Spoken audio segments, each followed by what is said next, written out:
Hello everyone, তো ready হয়ে গেছি। আজ ছিল রিসেপশান, তো রিসেপশানের জন্য আমাকে বুক করেছিল। তো আজও মা আমার সাথে গিয়েছিল। তো এবার ওর মুখ থেকে শুনে নিয়ে ওর রিসেপশান লুক কীরকম কী চাইছে। বল, আজকে কীরকম কী লুক চাইছিস? পুরোটাই তোর উপর। আর হেয়ার স্টাইল? হেয়ার স্টাইলটা বানের উপর চাইছি। আচ্ছা, আর আগের দিনের মেকআপটা সবাই দেখে কি বললো? খুব সুন্দর হয়েছে, আর সকাল পর্যন্ত স্টে করেছিল। Thank you. ওয়েলকাম। তো ওর মুখ থেকে শুনে নিলাম। তো আজ মেকআপ করাতে গিয়ে ভীষণ মজার ব্যাপার হয়েছে, কখনো শুয়ে কখনো বসে, কারণ ওর শরীরটা ভীষণ টায়ার্ড লাগছিলো আর ঘাড়েও ভীষণ লাগছিল।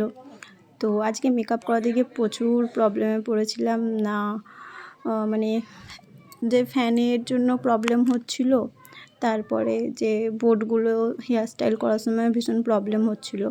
তো এখন আমি কলকা করছি। তো ও চেয়েছিল যাতে ওর যেন বিয়েতেও যেমন কলকা করেছিলাম, রিসেপশানেও যেন কলকা করি। তো হালকা করে করেছিলাম। সেম ওর কতকটা আমার সাথে মিল আছে। আমিও চেয়েছিলাম রিসেপশানে কলকা হবে, বিয়েতেও বেশ ভালো করে কলকা হবে। বাট আমার তো সেরকম হয়নি, তাই আমি যারা আমার কাছ থেকে চাইছে তাদেরকে আমি যতটা আমার বেস্ট দিতে পারি সেই চেষ্টাটাই করছিলাম। তো তোমরা দেখে বলো যে কেমন কি হয়েছে, কতটা কি পেরেছি না পেরেছি। তো ফার্স্ট টাইম এইভাবে ভিডিও করছি, তো তোমরা দেখে বলো। এটা হচ্ছে ওর ফাইনাল লুক। তো তোমরা কমেন্ট করে বলো। এবার ওর কাছ থেকে জেনে নিই ওর কীরকম কী লাগলো। বল, আমার কাছে মেকআপ করে তোর কেমন কী লাগলো? আগের দিনের মেকআপটা খুব ভালো হয়েছিল। জোরে বল। আগের দিনের মেকআপটা খুব ভালো হয়েছিল, আগেই বলেছি, লং লাস্টিং করেছিল। কিন্তু আজকেরটা আরও বেশি সুন্দর লাগছে। আগের দিনেরটাও ভালো ছিল, তবে আজকের দিনেরটা আমার বেশি ভালো লেগেছে। স্যাটিসফাইড? হ্যাঁ, আর যদি কখনো আবার প্রয়োজন পড়ে আমি আবার কন্ট্যাক্ট।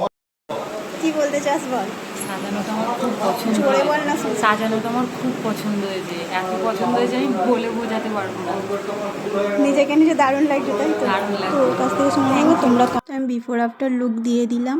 আর ক্লায়েন্টের কাছ থেকে যখন এত ভালো ভালো রিভিউ পাই, তখন নিজেকে যেন সার্থক মনে হয়। প্রতিটা মেকআপ আর্টিস্টের ক্ষেত্রেই মনে হয় এটা হয়।